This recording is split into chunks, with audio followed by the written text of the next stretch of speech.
Hello friend, welcome back to e learning with Hina ma'am channel. आज का जो session है काफ़ी इंपॉर्टेंट सेशन है, क्योंकि बात करी जाए क्यों इंपॉर्टेंट है तो इसमें आप देख रहे हैं 10 कदम श्रृंखला। जो 10 कदम श्रृंखला है वो मोस्ट इंपॉर्टेंट है, क्योंकि इसमें मोस्ट इंपॉर्टेंट क्वेश्चनों को लिया गया है जो काफ़ी इंपॉर्टेंट है परीक्षा की दृष्टि से।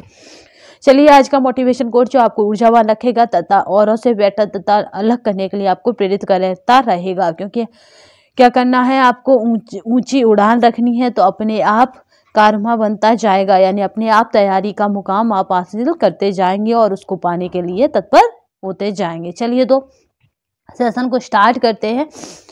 काफ़ी इंपॉर्टेंट क्वेश्चनों की श्रृंखला है। यहाँ पे पहला क्वेश्चन कह रहा है स्त्री के अंडाशय में विकसित होने वाला हार्मोन्स कौन सा है। अगर पीजीटी के आप स्टूडेंट हैं तो ये आपके लिए मोस्ट इंपॉर्टेंट क्वेश्चन हो जाता है।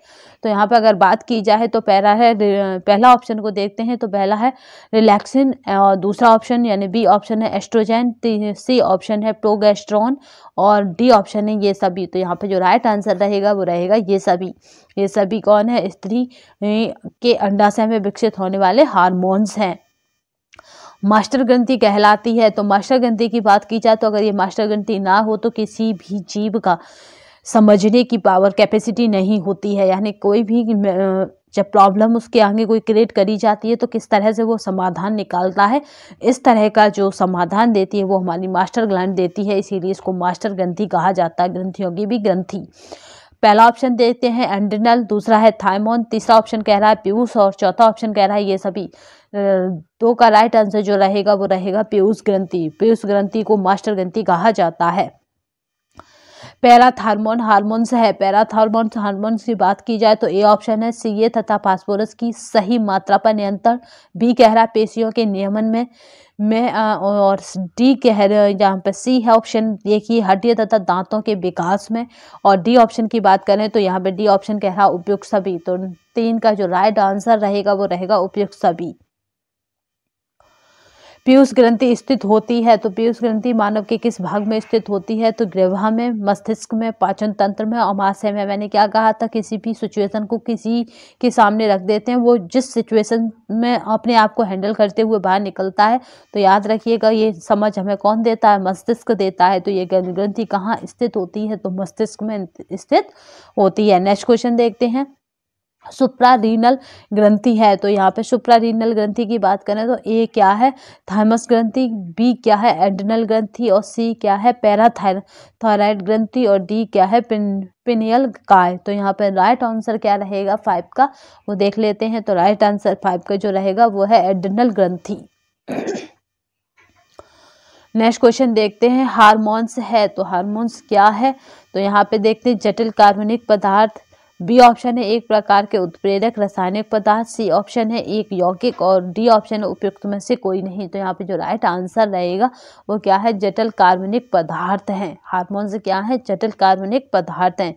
नेक्स्ट चलते हैं। कौन सा हार्मोन दुग्ध ग्रंथि को दुग्ध उत्पन्न करने के लिए उत्तेजना प्रदान करता है? तो यहाँ पे जो राइट आंसर रहेगा उसे देखते हैं। पुट्टिका प्रेरक हार्मोन्स, लैक्टोजेनिक हार्मोन्स और ल्यूटिनाइजेनिक हार्मोन्स और उपयुक्त सभी। तो यहाँ पे जो राइट आंसर रहेगा 7 का वो रहेगा लैक्टो, ठीक है, लैक्टोजेनिक हार्मोन्स। ठीक है, दूध किसके लिए है? इस तरह से आप इसे जोड़ सकते हैं। दूध कौन पीते हैं? तो दूध बच्चे पीते हैं, इसलिए ला से लाला लैक्टोजेनिक हार्मोन्स। नेक्स्ट चलते हैं। किस ग्रंथि के पिंड में 3 प्रकार के एपिथेलियम कोशिकाएं मिलती हैं?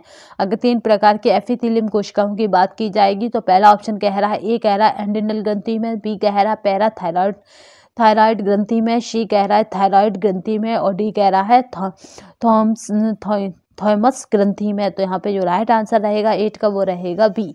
ठीक है, यहाँ पे जो राइट आंसर रहेगा 8 का वो रहेगा बी, यानी पैराथायराइड ग्रंथि में। नेक्स्ट क्वेश्चन देखते हैं। कौन सा हार्मोन मनुष्य के लिए महत्वपूर्ण नहीं है? यानी ये हार्मोन्स है पर महत्वपूर्ण नहीं है। तो पहला ऑप्शन है कोलिसिस्टोकाइनिन, दूसरा ऑप्शन है सिक्रेटिन और सी ऑप्शन है यानी इंटरमीडियन और डी ऑप्शन इनमें से कोई ही नहीं। तो कौन सा हार्मोन ज़्यादा इम्पोर्टेंट है मनुष्य के लिए? नहीं होता है। यहाँ पे नहीं आपको देखना है, नहीं को सर्कल में बंद कर लेना है, क्योंकि हमें कभी कभी नहीं दिखाई देता है।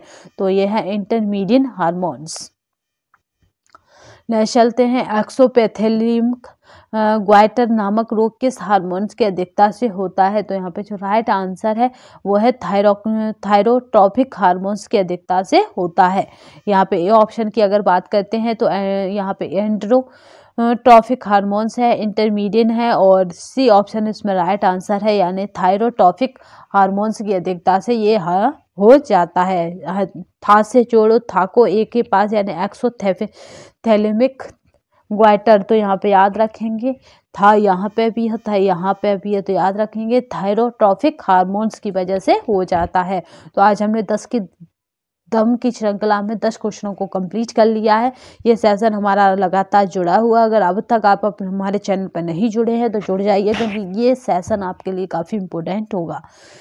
चलिए आज के लिए बस इतना ही। नेक्स्ट सेशन में फिर मिलेंगे, तब तक के लिए धन्यवाद। वंदे मातरम, जय हिंद। अगर आपकी कोई भी कमेंट या क्वेरी हो तो आप हमें कमेंट बॉक्स में पूछ सकते हैं।